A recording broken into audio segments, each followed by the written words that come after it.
So, here we go. Question number 1. Could you please not become enlightened for a long time? Out of compassion to the rest of the world and your disciples. I do not fear the end of the world, but I do fear a world without Ajahn Brahm. So could you please wait another 20-25 rebirths at the least? Isn't that very nice? My answer is no way. Dear Ajahn, I'm curious about the woman you told us about this morning who spontaneously slipped into the jhanas. Did she tell you about her life before this experience? Was she a meditator or have a near-death experience? Or was this an accident or brain chemistry and karma? This reminds me of the Zen stories where someone becomes enlightened by looking at a flower or hearing a sutra chanted. Thanks! No, she's just an ordinary girl. That's why it's so close. It wasn't enlightened, it was just the jhanas, but that's pretty close. Because the Buddha actually said that the joy you experience in jhanas, he's called it Sambodhi Sukha, enlightenment happiness. That's how close it is. It's not enlightenment, but it tastes the same, or it tastes pretty close. Sambodhi Sukha. So she got really close there. Just an ordinary girl, just like you. If she could do it, surely you can do it. So that gives you encouragement. She did what I call like pressing the letting go button. Sometimes it's there, and sometimes people do it spontaneously. The thing is that when that does happen, sometimes people don't know what the heck has happened. So when you know what's going on and people explain it to you, yeah, it's great. So yes, it can happen, just that simply, that easy, just let go. So what do you do? Okay, I'm going to do this now. Come on, let go. Let go.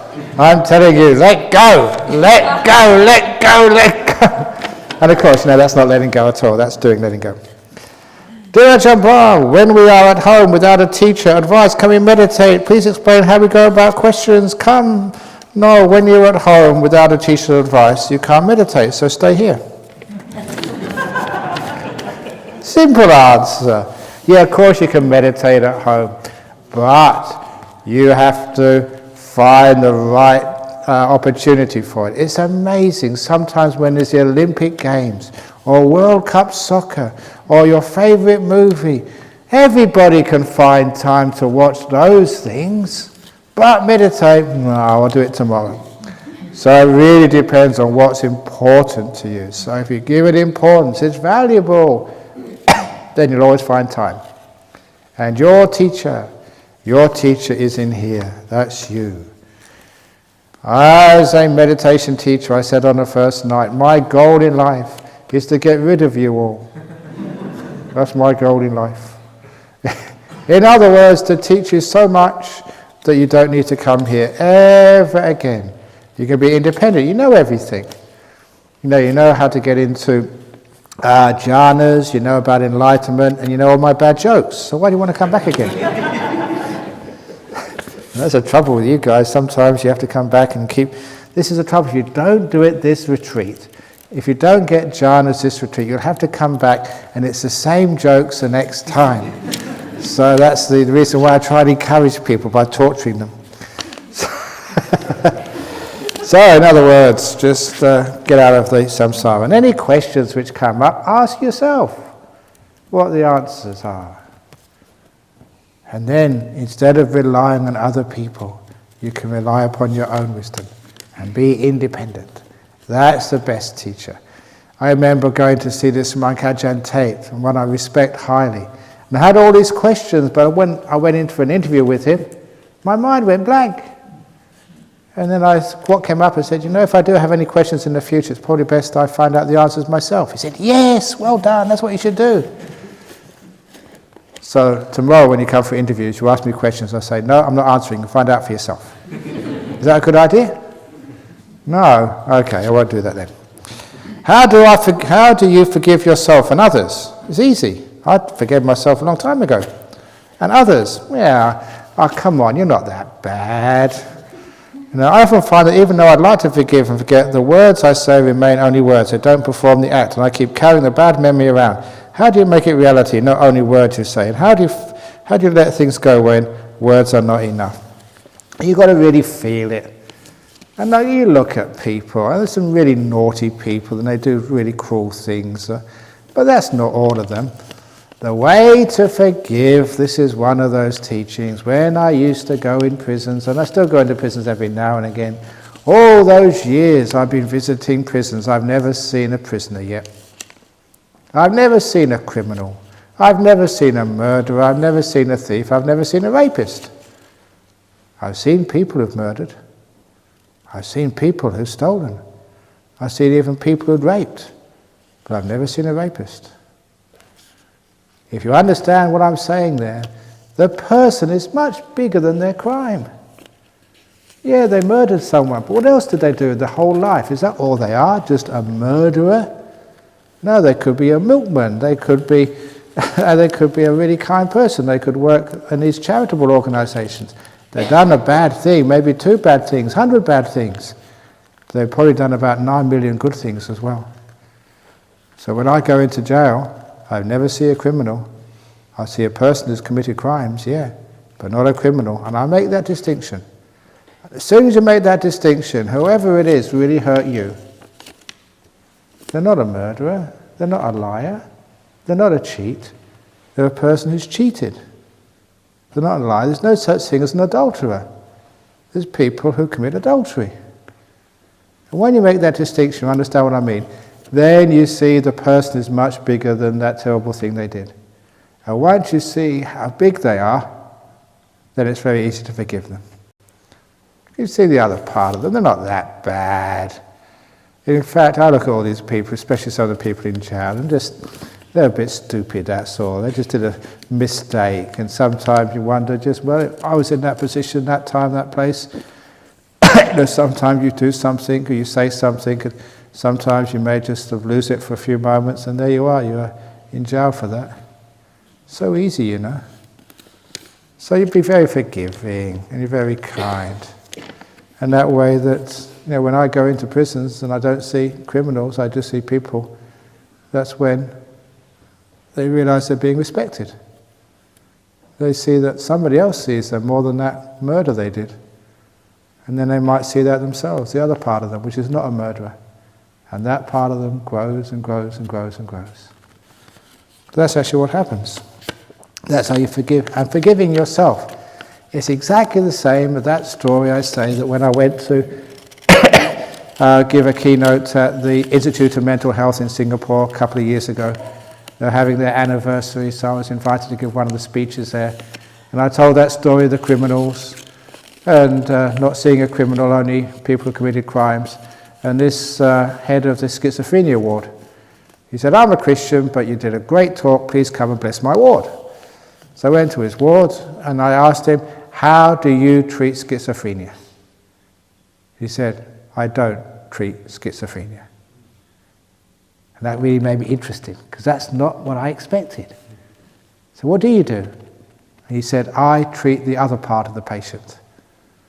And actually I raised my hands up because I really respected that. I said, wow, you've got it, you've understood how the mind works. If you treat the schizophrenia, you're saying you're a schizophrenic, and you find that grows. If you treat the other part of the person, they're recognizing they're much more than a schizophrenia. They're not a schizophrenic. They're a person who has episodes of schizophrenia. That doesn't make them a schizophrenic. If you understand that, you understand how healing happens, how forgiveness happens. Understand that, please. They're much bigger than any crime. They're much bigger than an illness. It's much more than that. Understanding that, it's very easy to forgive. And so we don't see a criminal. You don't see a schizophrenic. I don't see a cancer patient. I see a person who's got cancer. They're not a cancer patient. They're a person who's got cancer. They're a person. I see the person, not just the cancer. So they're much bigger than these things. So none of you are idiot meditators. I see many of you meditate idiotically. But you're not idiot meditators. Don't you get the idea? At what stage does healing occur? Do you have to get to the jhanas or to limit, or does it occur before? It occurs all sorts of times. Sometimes, just when you let go a little bit, Because, sometimes that we're so tight and stressed. When you really get mindful and you get aware of your body, you realise just what you do to your poor body. You really give it a hard time. And there's that tension and tightness in there. And instead of just relaxing it, you just force it. Instead of having I don't know how many people in interview times I try to encourage, take a rest, go to sleep. No, I can't do that. Why? I don't know. I'm not supposed to, that's why. So I say, yes, you are. So take a rest. So get your body to feel really, really at ease and gentle. Remember the first thing which the Buddha did, before he became enlightened, was take a good rest, have a good meal, middle way.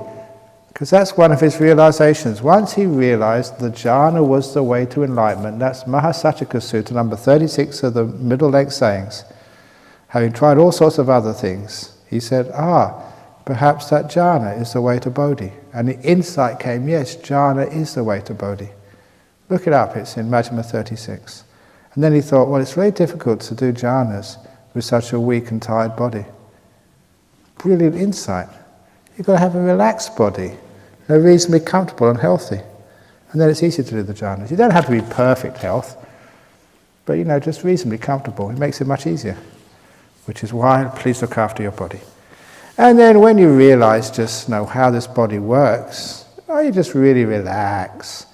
And the nice thing about sort of samadhi is that when you're out of the way, there's an old German saying which somebody told me that when the cat's away, the mice dance on the table. That's the German way.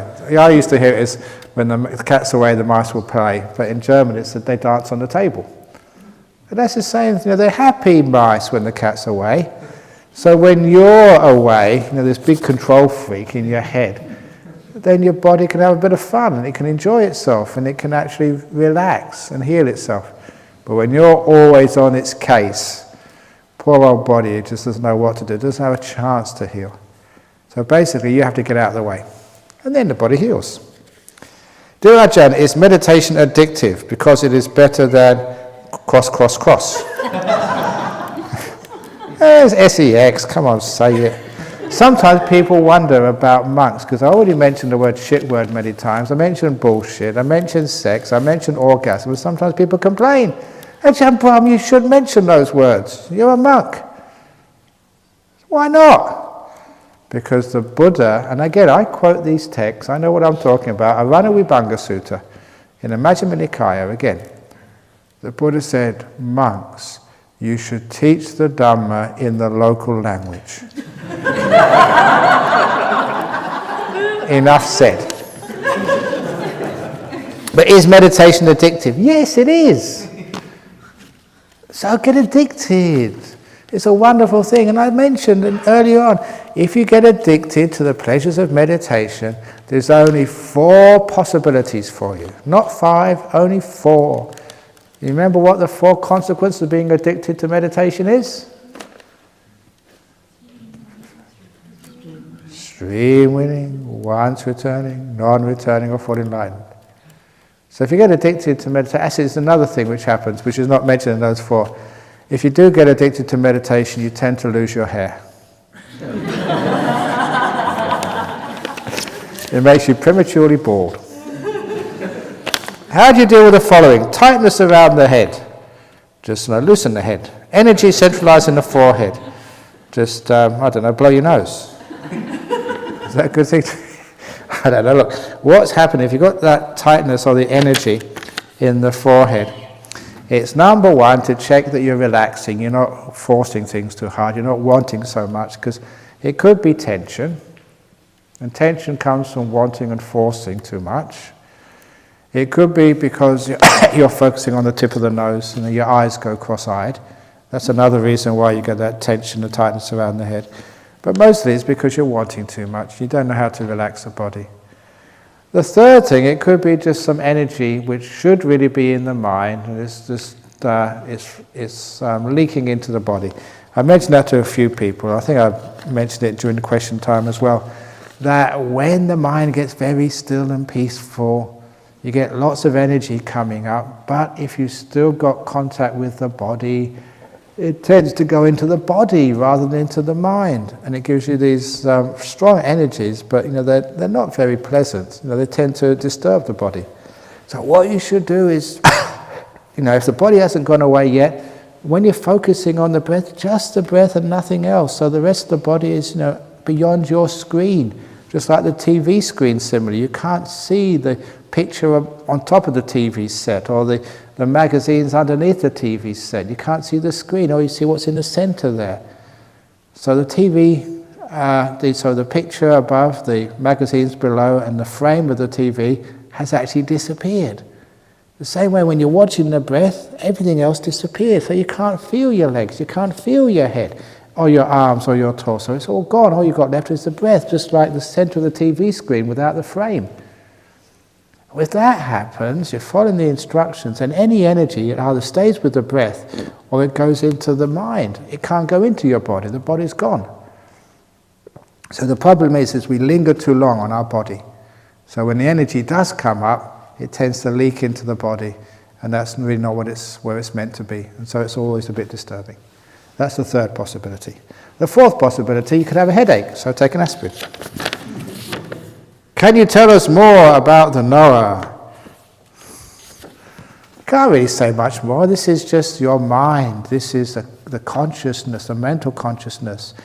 This is this is the thing which can hear me, which sees, or which knows you see. It's a mind.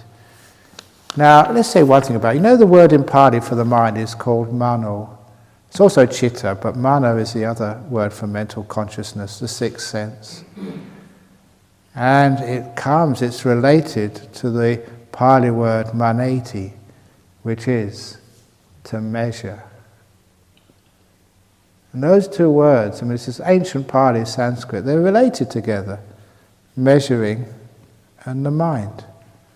And when I saw that, I thought, hang on, there's a reason why those two are related, because that's basically what the mind does. It measures and thereby creates and controls.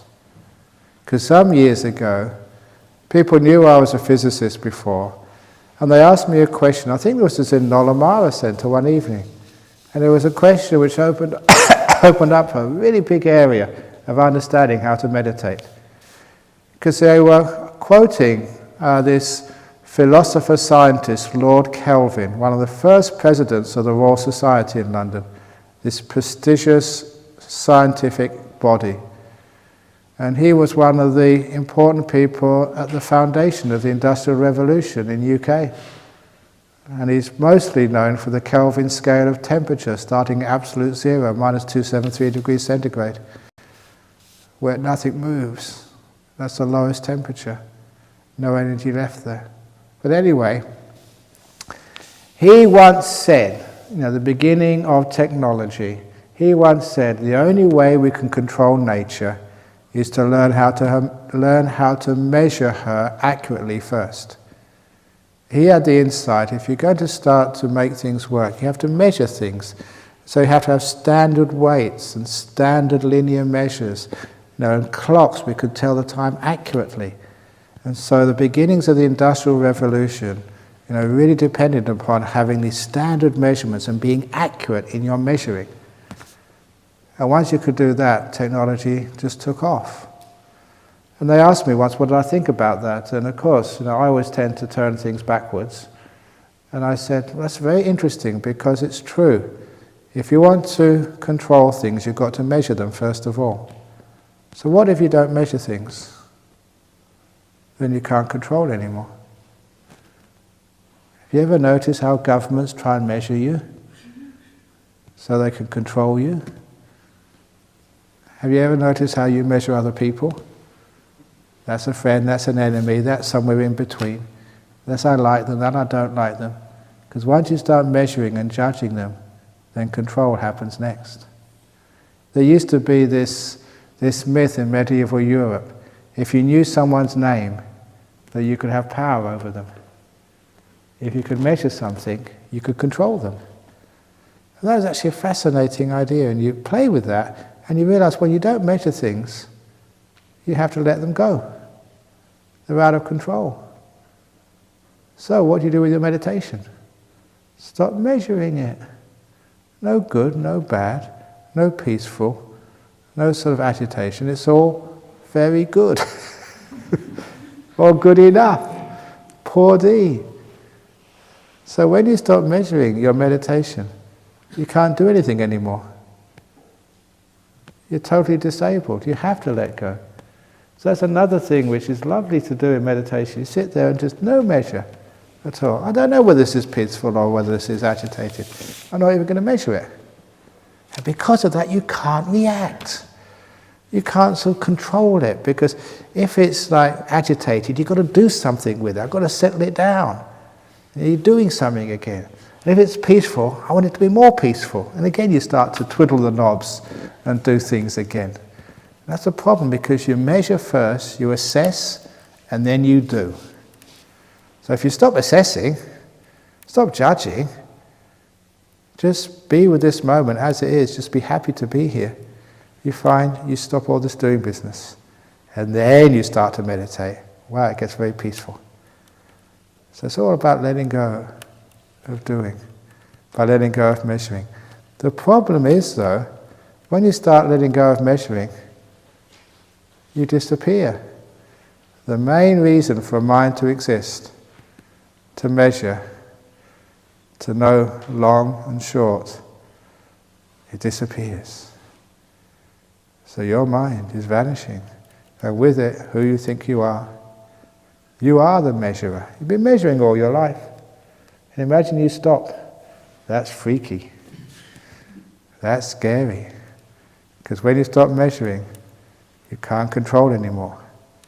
When you can't control, you feel very, very insecure. But actually, the more you let go, the safer you are. So the mind is the measurer. That's why in Pali, the words are related. Basically, mano is the noun, and what the mind does, the verb is maneti. It's what the mind does, measures. So when you stop measuring, the mind stops. That's freaky, but it's great fun. So there we go. That's deep stuff. You think that was profound? You've been measuring again. Shut up. Number Ajahn, what is Mara? Aha. Mara is the beautiful guy. He's really got a bad rap. Mara, now Mara is supposed to be, the nearest they get in Buddhism to a devil. He's like the tempter. He's the guy. So I don't know why they call it a guy, but actually his daughters were all females, so that's gender neutral. But this guy was the guy who came to see the Buddha just before his enlightenment and tried to sort of do a deal with him. Say, don't get enlightened. You could be this great leader of mankind and womankind and gay kind and everybody kind.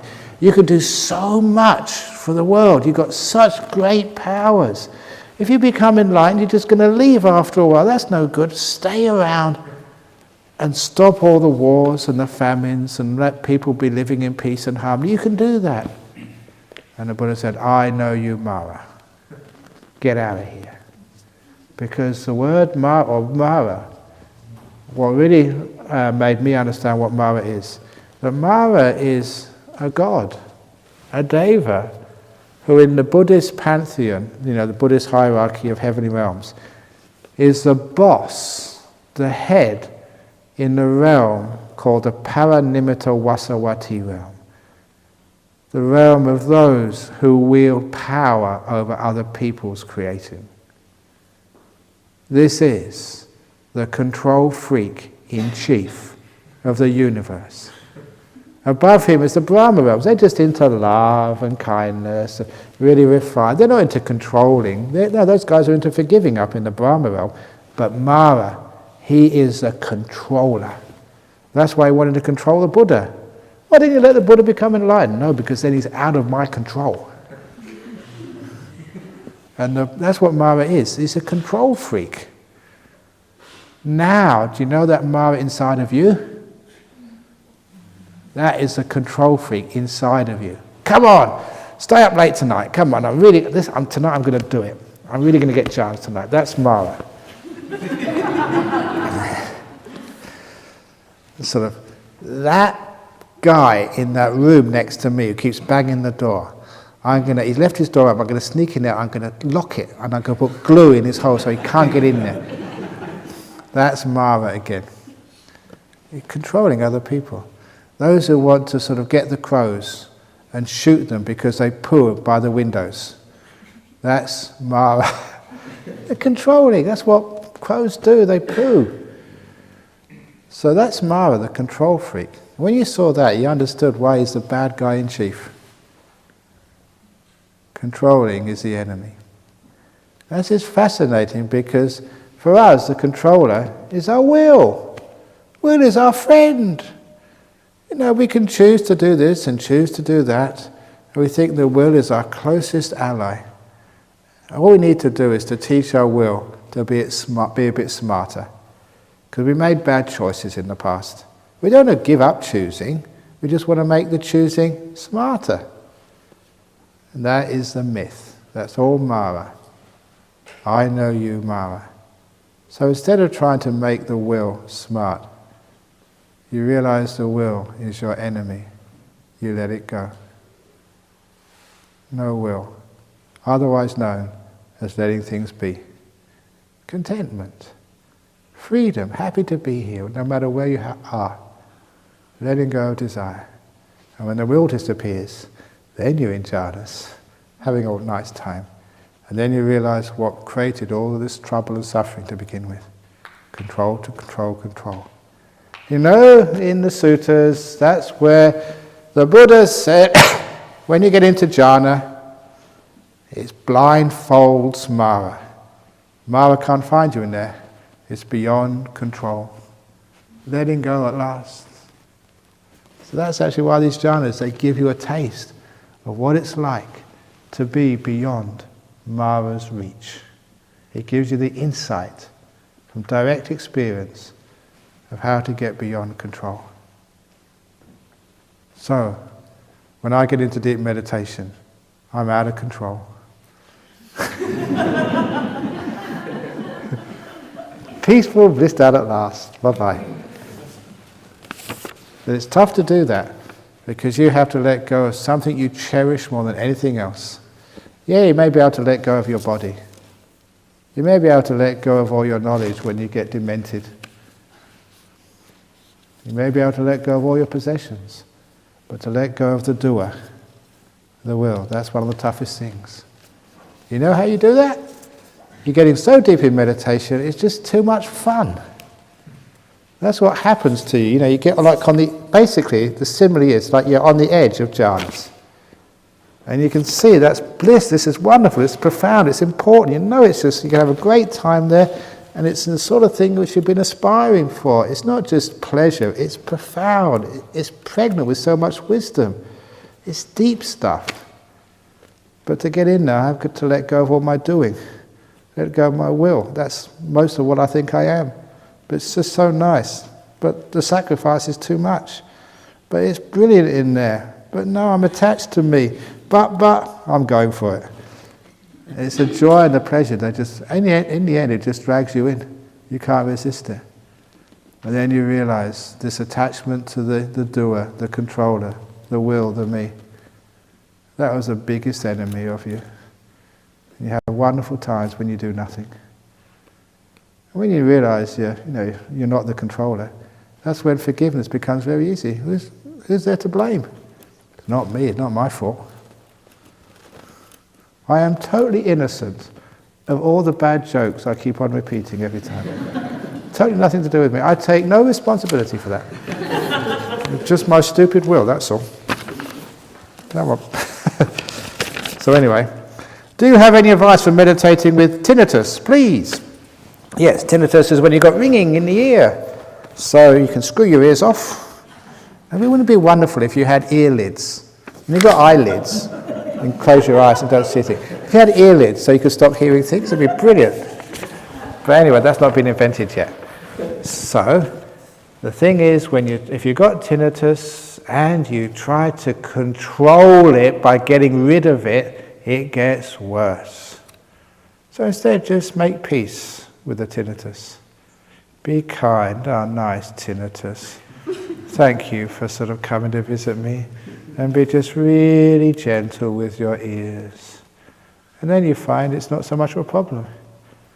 As you all know, with sickness or with any other disability, it's how we react to it causes the major part of the difficulty. So if you just got tinnitus, let it be. In such a still environment, the rushing sound in my ears is deafening. I try not to disturb it, let it be, but it's not easy to maintain. Thank you. But it's not easy to maintain, but you've got no choice. You have to do that. And that becomes your good fortune. Because you have to learn and let go. That's why it becomes Ajahn tinnitus. It becomes your teacher. You learn so much from it because you've got no choice. I've known a lot of people. There was this guy who was years ago, no one even remembers him. He had this very, very, very, very bad back. So much so that he would go to this pain clinic in Perth, in Osborne Park Hospital, where he told me any medication was allowed, any drug, because his pain was so bad. There was nothing illegal for him. And he said that the pain clinic, for people with chronic, really extreme pain, one of the things they taught him was how to describe his pain to others. Because they could put like an MRI scan on your brain and actually see what it was doing to your brain and compare it to other people's pain. And he said, what you could objectively measure that pain, he said, was like having your legs sawed with a saw. He said that's what it felt like all the time. It's the same thing which happened to his brain. So if they took me and they were sawing my leg off, there'd be a certain part of the brain lights up to a certain intensity, and that's what part of the brain was lighting up for him. Incredible pain. And it was constant, chronic.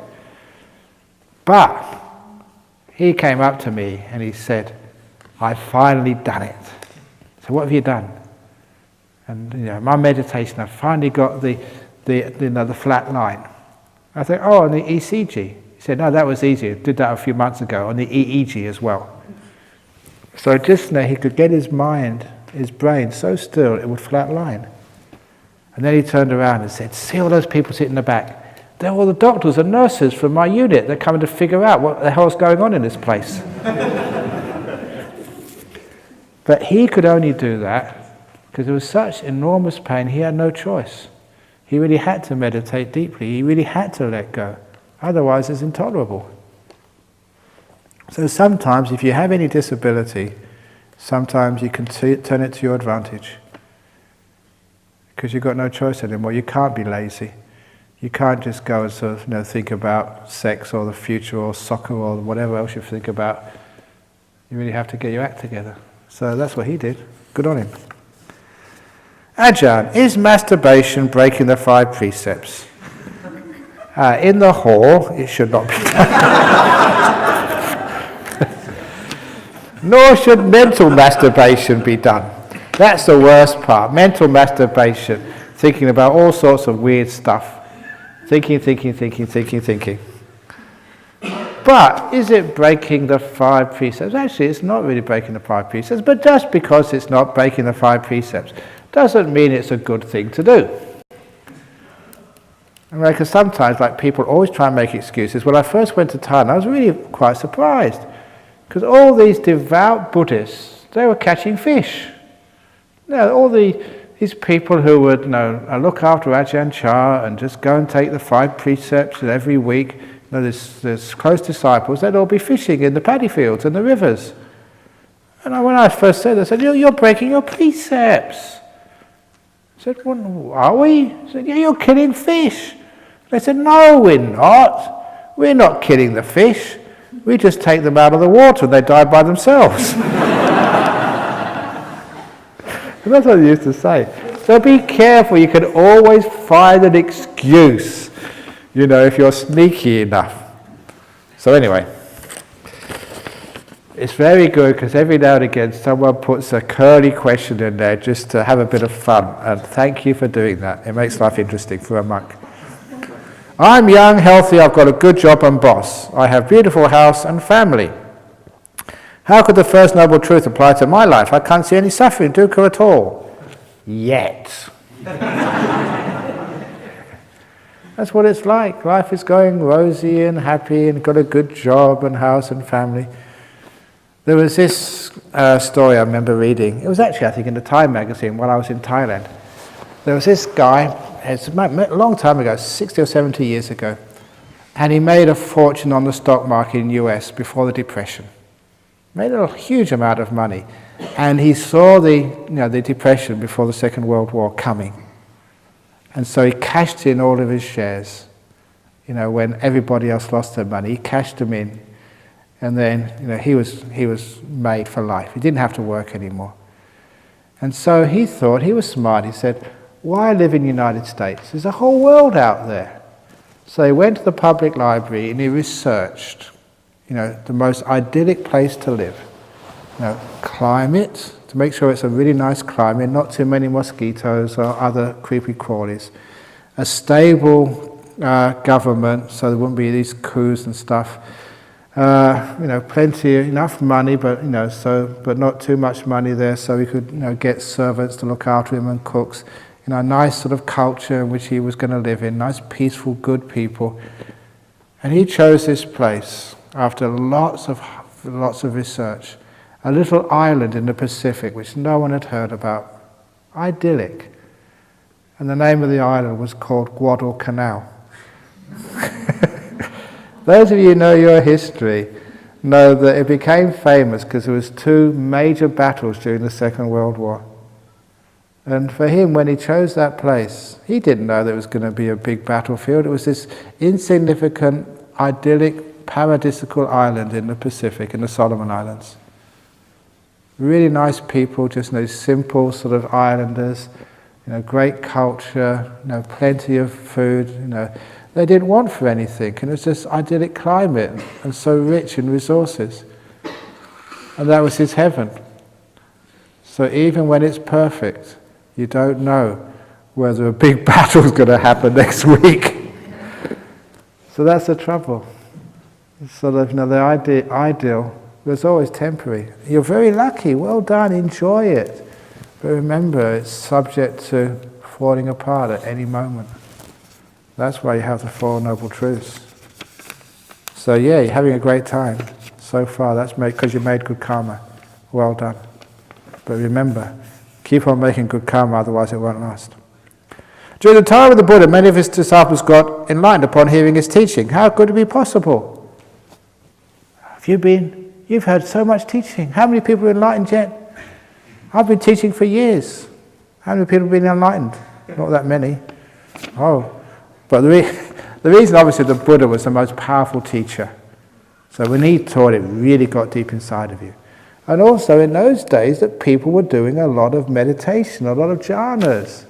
Look, I don't mind saying, one of the reasons people don't get enlightened these days because they downplay the importance of jhanas. They think you can become enlightened without jhanas. And that's one of the reasons no one gets enlightened. And I say that because you get a jhana, you experience what it's like and you realize its importance.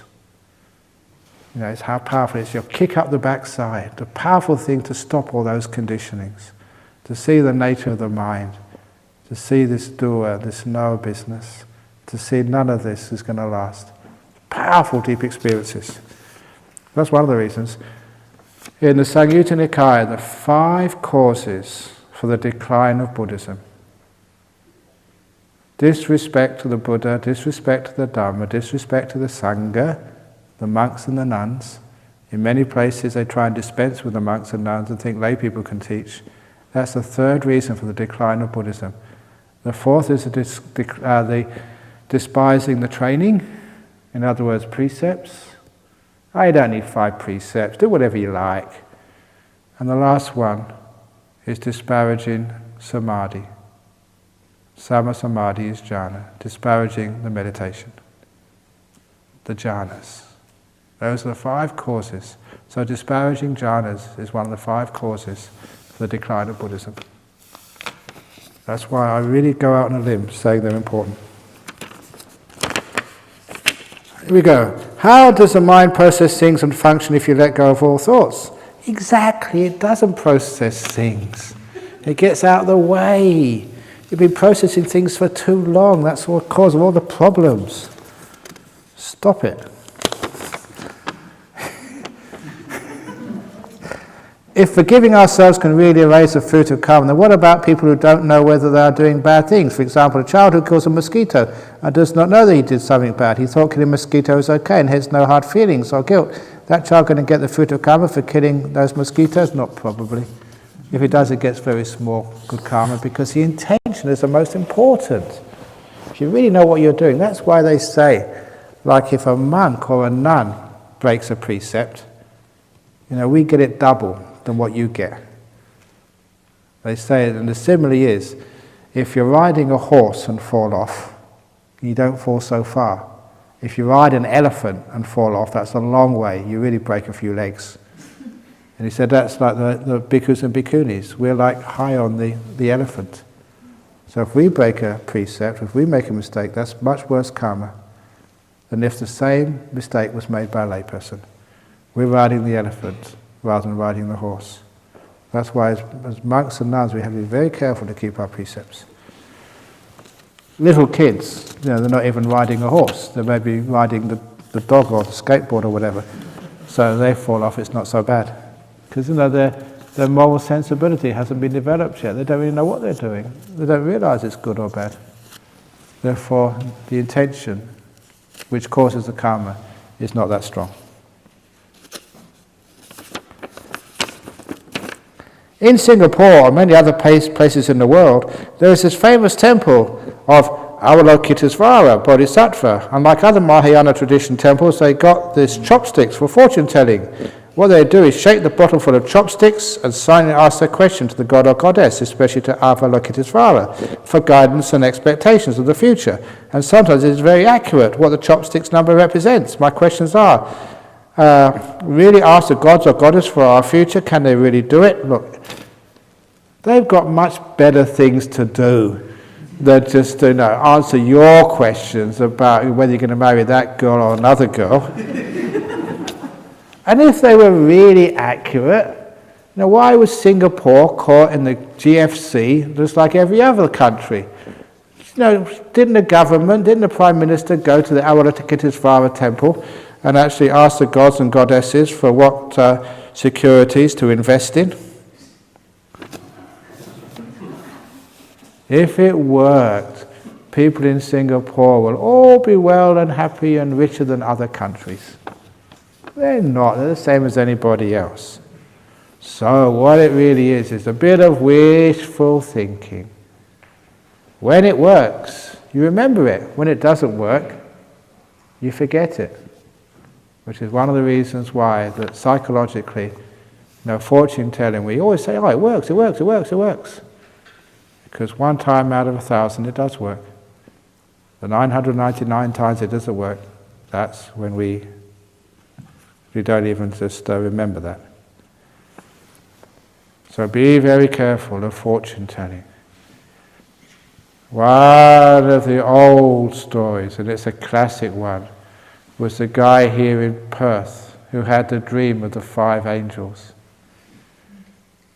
For those, how many of you remember that story? If you all remember, I'm not going to tell it. How many of you remember the 5 angel story? Why is that? Only a few of you. Okay, I can tell it then with impunity. There's this guy in Perth some years ago, and he had this dream. It's one of these prophetic dreams, really clear, where it tells you the future. And it's one of these really good dreams, because he dreamt of a horse race. They're really good dreams, especially remember the name of the horse. And, actually it wasn't a horse race, sorry, no.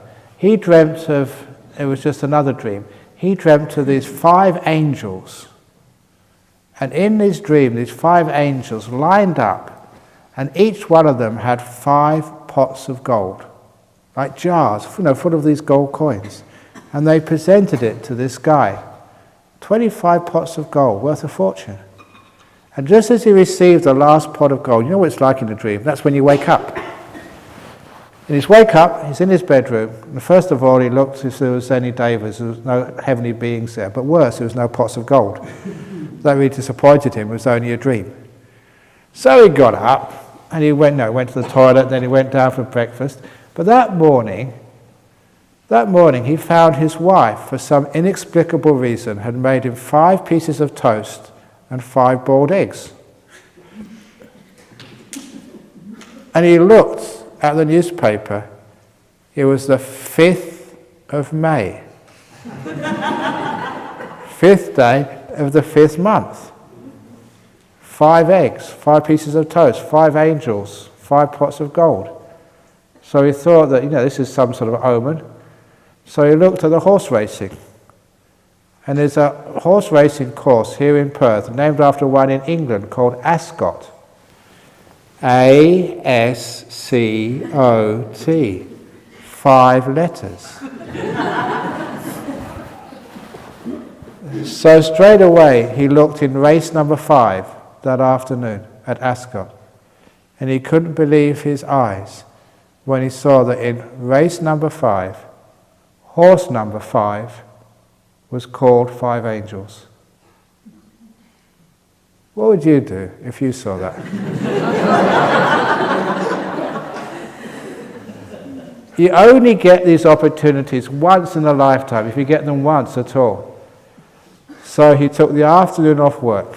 He never told his wife, because sometimes girls don't understand these things. And to keep the lucky number 5, he drew $5,000 out of the bank. Well, if you're going to win, you might as well win big. $5,000 out of the bank. And he went to the racetrack, and he chose the 5th bookmaker in line, and he put $5,000 to win. Horse number 5, race number 5, 5 angels. The lucky number 5 couldn't be wrong. The lucky number 5 wasn't wrong. His horse came in 5th.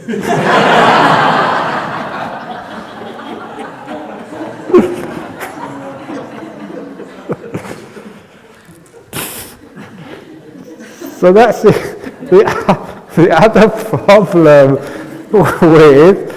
with getting signs or getting fortunes told. Actually, you get the information, but you don't know what it means until after the event, when it's too late. So it's just a waste of time. The people who actually really do win, sometimes it does work for the temple. They make a lot of money out of that. So people who tell fortunes, the only ones who really win are the fortune tellers. They always win, because they charge a fee. You guys are the ones who always lose. I've heard that when people die, they experience out-of-body thing, but at the same time the Buddha said that with the flick of the finger, a person who dies is born again already. So what does this mean? Does every person always rebirth as demons or angels first before they rebirth again to their human animal forms? It's just really terminology. So when you die, you get reborn as this out-of-the-body person. Yeah, it is an instant rebirth sort of, but it's also just you experience it as leaving your body, floating out, and actually seeing what's going on around. So that's just standard. You can read so many descriptions about that, of out-of-the-body experiences. When you leave your body, call them Anomayakaya, and you can go and listen to what's going on. There's one guy, he's actually dead now, but he could leave his body. He's a Burmese guy. He could leave his body at will. He had very strong samadhi, and he could leave his body at will. And he said once he was working up in Darwin. He was an air condition engineer. He got a contract up in Darwin, and his wife was back here in Perth. And he never trusted his wife. He used to come and visit her. Not going on a plane, just get out of his body and just go and visit her. And that she knew when he was around. She could feel him because it was his wife. He said, Keith, go back to Darwin. I'm okay. I'm a good wife. Get out of here. But he'd still go and check out his wife. And there's this other guy. He was up in the prison up the road in Karna. This was a Yugoslavia, before Yugoslavia broke up. And he said his experience was he was like a kid, maybe 6 or 7 years of age, and he was having an operation. On the table, he died on the operating table and sort of floated out of his body. He was only about 6 or 7 years of age. And he saw the doctors operating on him with his body cut open. And he had no knowledge about medicine, he was only 6 or 7, but he knew the doctors was looking at the wrong place. They weren't seeing the cause of him, his big problem. And he said he just willed the doctor to look over this part of the body where the problem was. And as soon as he made that thought, the doctor turned his head and said, "Oh, this is the problem." And they could fix him up and he came back to life again. So he got back in his body. He said from that time on he could always leave his body at will. So he said to me, and he was actually serious about this, he said, "I don't mind being in prison. I can watch the movies every night. They can't stop me. I just leave my body and go to the theatre and just hang about there and I can see all the movies for free." So there are some advantages of being able to leave your body. For those of you here, if you leave your body here, you can just go watch a movie and I can't stop you.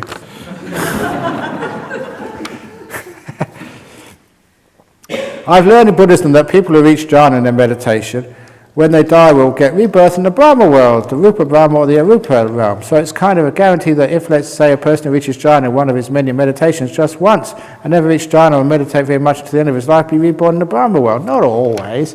Look, if you get whatever you incline towards in this life, that's where you get reborn. So it just depends on what your inclinations are. So if you get jhana once by fluke and then you just end up in the pub for the rest of your life, you're not going to get into the Brahma realms because, you got jhana once, but you've blown it by just wasting the rest of your life. But if you do lots and lots of jhanas, this is what the Buddha said, lots of jhanas, and so it becomes an inclination, then sure, you get reborn in those beautiful realms if you get reborn at all.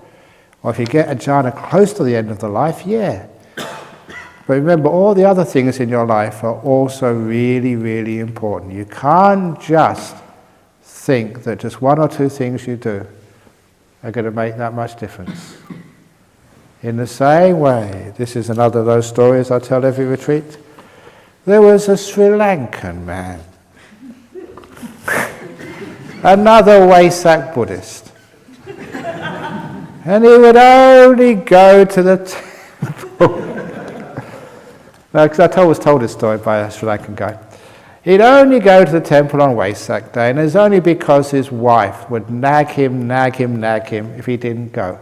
So he reluctantly go just to get his wife to shut up. And he never liked it, because he was like a businessman. He just loved doing business. That was his love of life, making money. And of course, if he had to go to the temple, it meant one day he had to close his shop.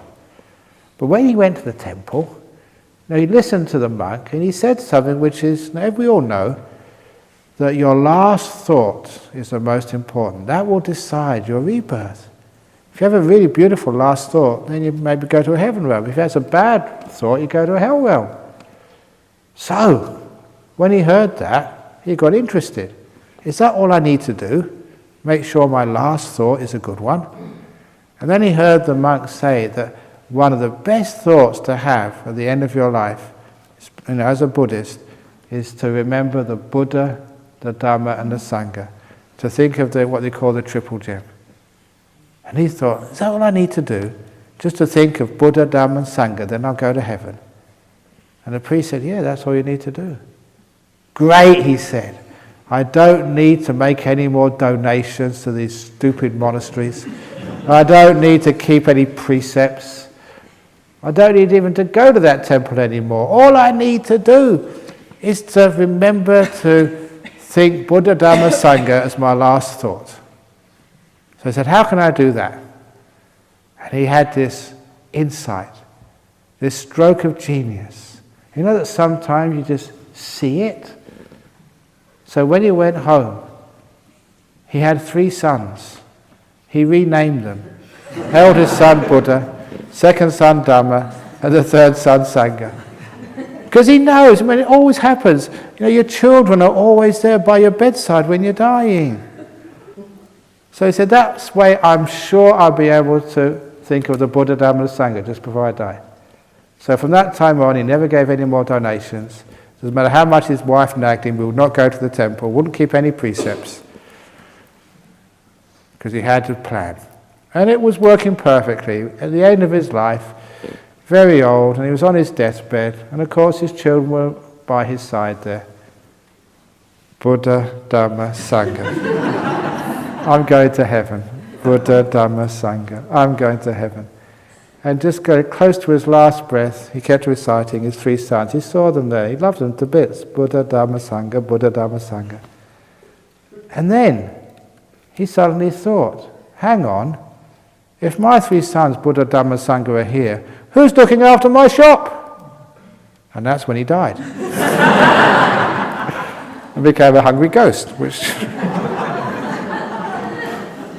Because it's the whole inclinations of a lifetime. So just because you can't just suddenly think, okay, when I die, Buddha, Dhamma, Sangha, you can't do that. If you've been thinking of sex, booze, football all your life, that's what you're going to think when you die. It is said that we have to respect our parents because they have given us a chance to see the world. How about parents who abandon their children because they don't want them, or parents who abuse their children? Do the children still need to respect them no matter what? Are you supposed to respect monks and nuns? What about the bad monks and the bad nuns? One of the things is, it's like your parents. You respect the institution of a parent. Now, the very fact that, they're what parenthood is. So you respect parenthood. So you respect monkhood. Because when I first became a monk, one of the hardest things for me to endure was people bowing to me. At least I thought that anyway. Because, they bow to you in Thailand and say, look, bow to the Thai monks, don't bow to me. I'm a Westerner. Bow to someone else. And then one of the Thai people who could speak English said, look, they're not bowing to you, they're bowing to the robe. It's. What you represent. That's what they're bowing. And I felt disappointed. I did have ego. That's a problem there. Mine is just really... So it's tough if your parents have misbehaved and if they've actually abused you. But remember, just because they've abused you, they're not abusive. They're parents who've abused. They're not abusers. You can remember that. They're bigger than those bad things, and that makes it possible to forgive them. And, why did they do that? Sometimes that they've been put in impossible positions. I don't know.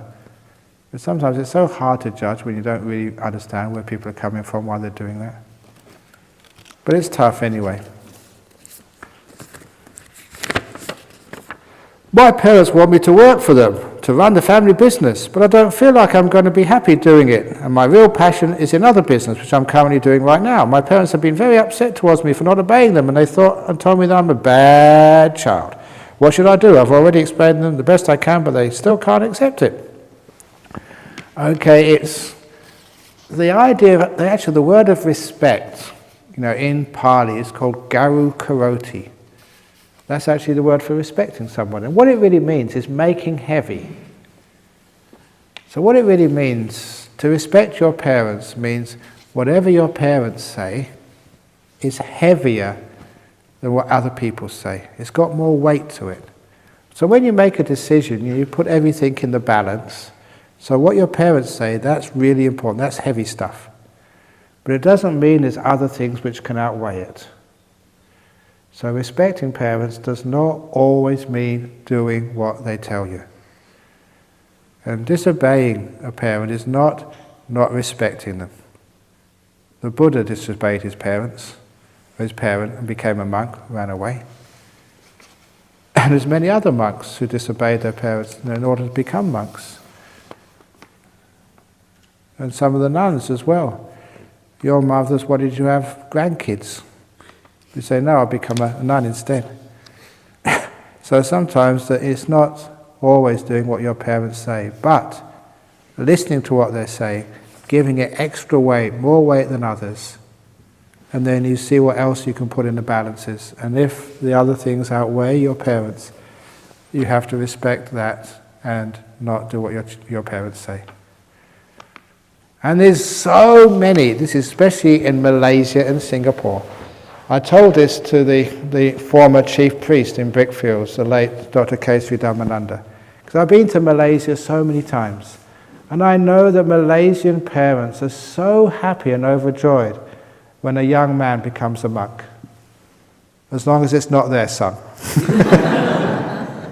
Other people's son, yeah, but not my boy, not my girl. And I tell them, look, if you want to become, and I tell the people in Malaysia who want to ordain as monks and nuns, to please tell your parents that standing in the way of somebody doing something as wonderful and noble as becoming a monk is very, very bad karma. Stopping a child who really wants to become a monk or a nun, stopping them, that is very heavy bad karma. So out of respect for your parents, tell them, look, if you stop me, Mum and Dad, that's going to really hurt you. So I'm going to become a monk, I'm going to become a nun. Because that's what it means, stopping people doing good karma, doing something wholesome and nice, telling them not to give a donation, discouraging from doing this or that. That is very, very bad karma. So I tell that to many parents, so they get a bit scared. So these days, their child said, I want to become a monk. Oh, please do it. I can't stop you. Anything which is really good. Or somebody wants to make a donation to a good cause. Your parents say, no, don't do that. It's doing something good, kind. So you should really always encourage that. Next question.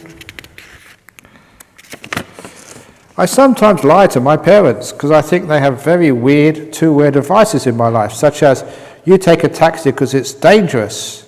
Oh, you must take a taxi because it's dangerous. You might be kidnapped, etc. Or you mustn't go out with your friends too much. Better stay with your family. And sometimes I break the rules, and when they ask me, I lie for doing such things. I really feel bad. What should I do?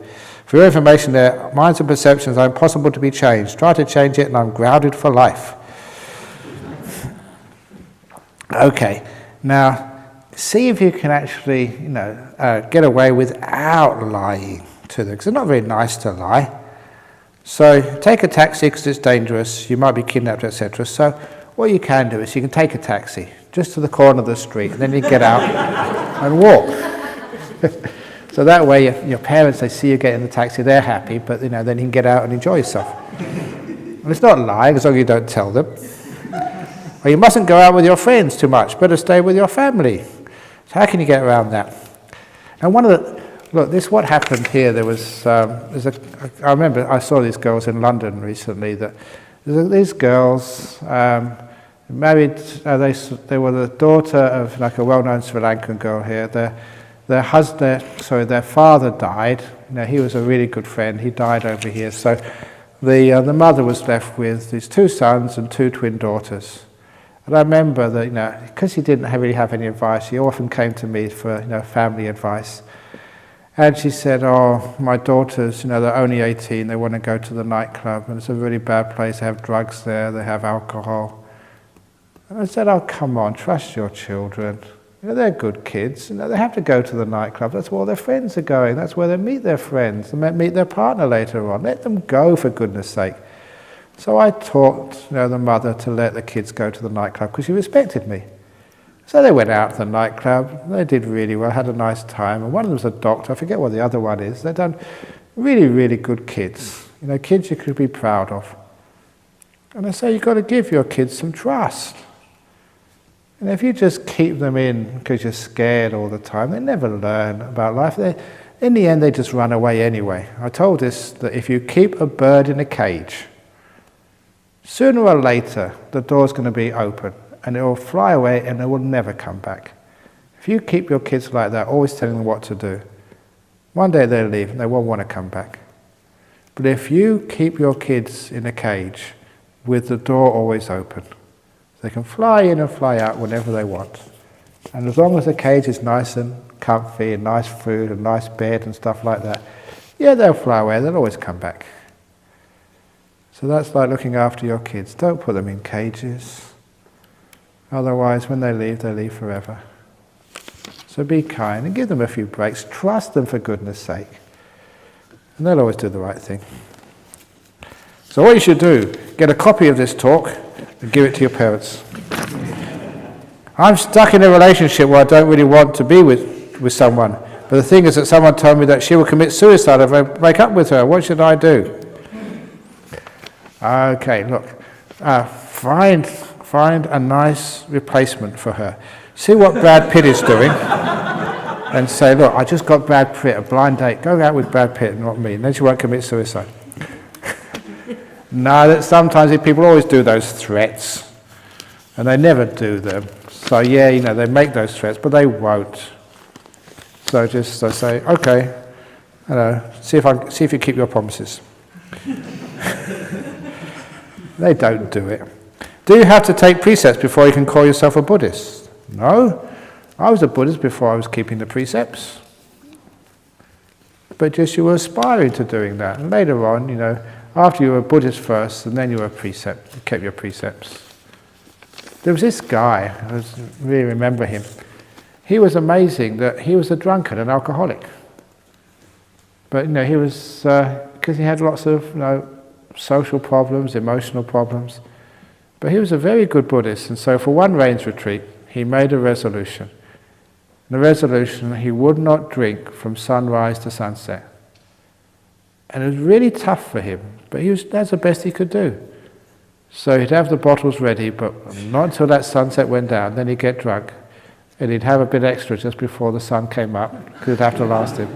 But for the rest of the day, he had nothing at all. And he kept that promise for that 3 months. He said that for him, that was a tough thing to do. So I respected him. Well done. It's encouraging. So you don't have to be perfect to be a Buddhist. What happens to mind when one suffers from dementia? I forget.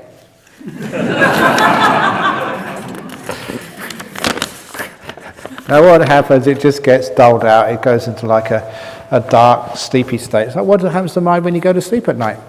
It just disappears for a while, but it comes back later on. Same with dementia. For months, years, you go into this dull state, but then you come out again afterwards. At the end of your life, sort of, you get your clarity again.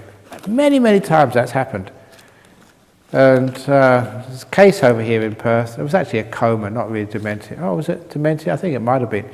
The two sisters, they were by their dad, who was dying. They were holding his hand. He'd been in a coma for a day or two. And just out of nowhere, he opened his eyes. He bent up. He looked at his two daughters, and they said spontaneously, "We love you, Dad." And then he fell down and died. It's very often the case that the last few moments before you die are always clear. Even if you've got dementia. You may not remember anything for years, but then you see someone, "Hello, Phil," and then they die. The mind has been liberated from their brain. How to deal with people who are talking about stupid ideas, opinions which are not interested to me. Are you talking about me?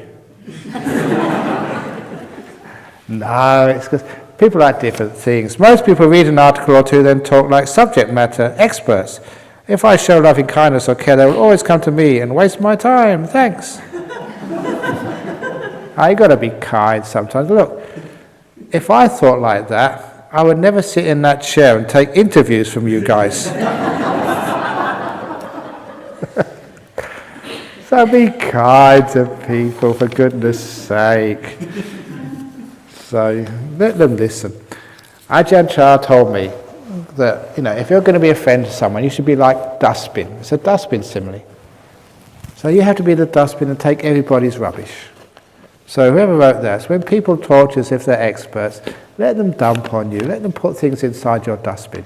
But he said the most important thing, if you're a Buddhist, is to be a dustbin with a hole in the bottom. So you keep nothing.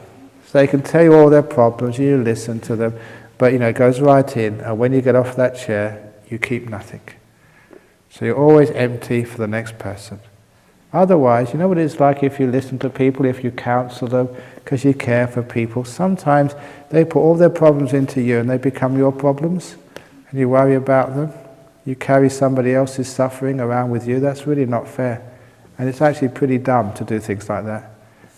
So when you listen to someone you care about, and they tell you all their problems, please remember, you are a dustbin. Accept their rubbish, their trash, but be a dustbin with a hole in the bottom, so you keep nothing. And then you can be the great counsellor. One last question. Can you please explain reincarnation to the mind? Do meditators get good rebirth always? What happens to the mind in near-death experiences? How does the Dalai Lama choose his successor? By meditation or by other means? Reincarnation relating to the mind. Now remember, the mind is just a process, it's not a thing, it's totally changing. So the best simile is the simile of the mango. So you eat a mango today, you get the whole mango, and you sort of carve it up, and you put the seed in your garden. And you look after that seed, you see the seed splits and this little green thing comes out, and it grows and grows and grows and goes through the surface of the soil, becomes a little plant, and then it gets wooden, becomes a sapling, it gets bigger and bigger and taller, then it puts out its branches, it becomes a small tree, and then a bigger tree, and then the first time it has little flowers on the end of its branches, and the flowers become pollinated, and you get these little fruits, and the fruits grow and it becomes a mango, the mango gets ripe and just reddish, and you got your new ripe mango, and you taste that. That's so delicious. What went from the first mango to the new mango? There's nothing which was in the first mango which is in the new mango. But there's a karmic connection there. That new mango is like a rebirth of the old mango.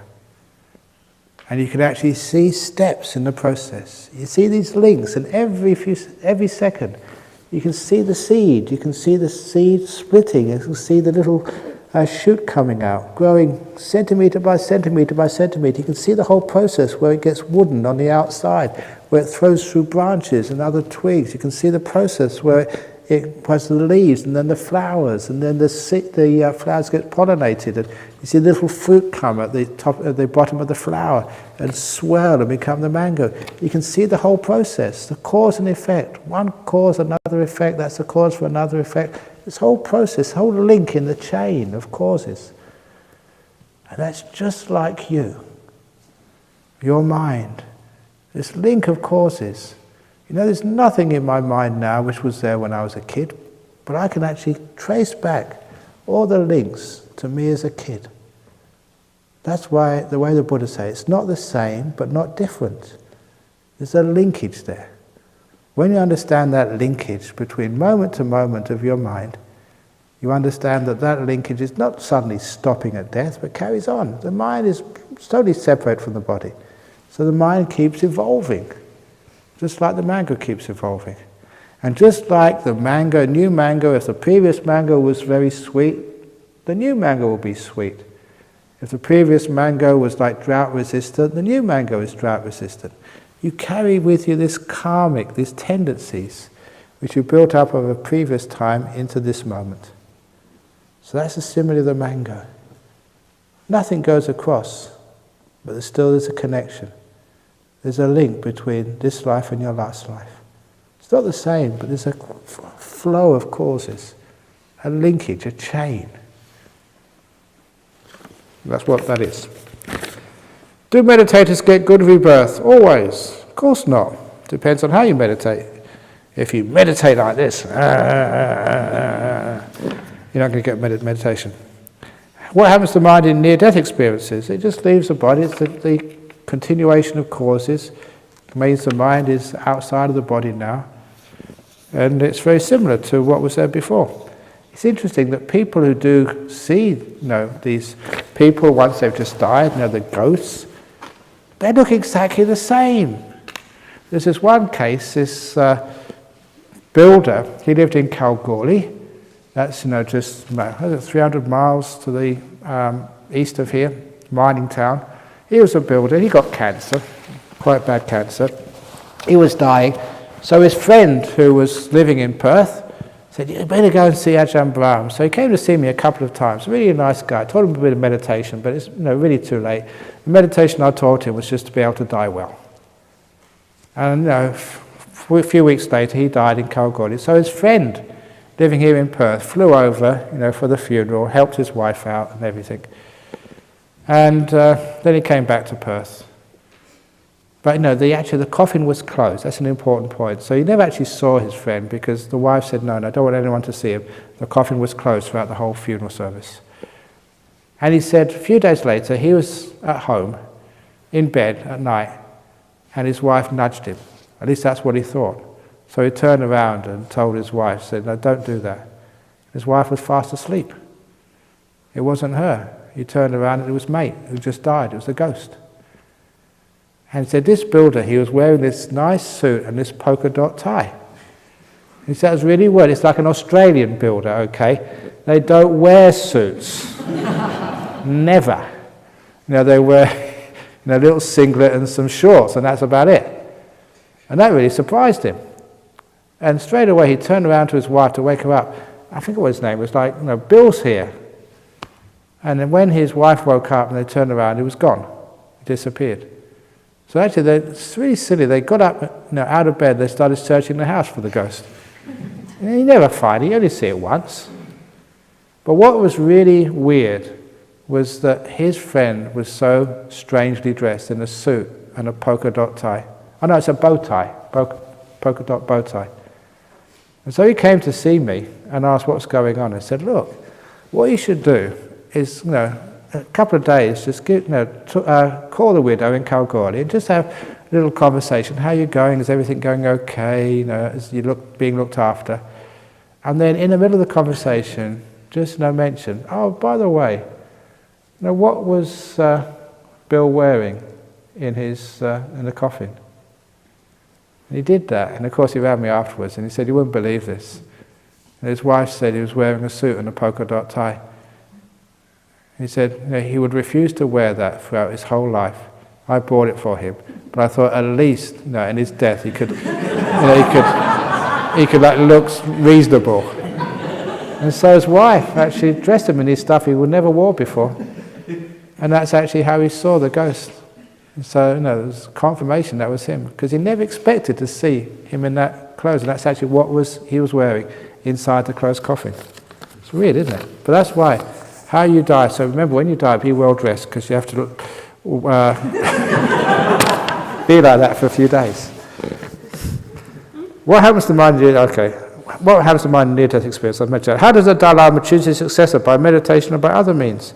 He doesn't really choose. He just foresees his successor, where he's going to be next time. So you have a vision, some sort of visions of what's going to happen in the future. That's what he does.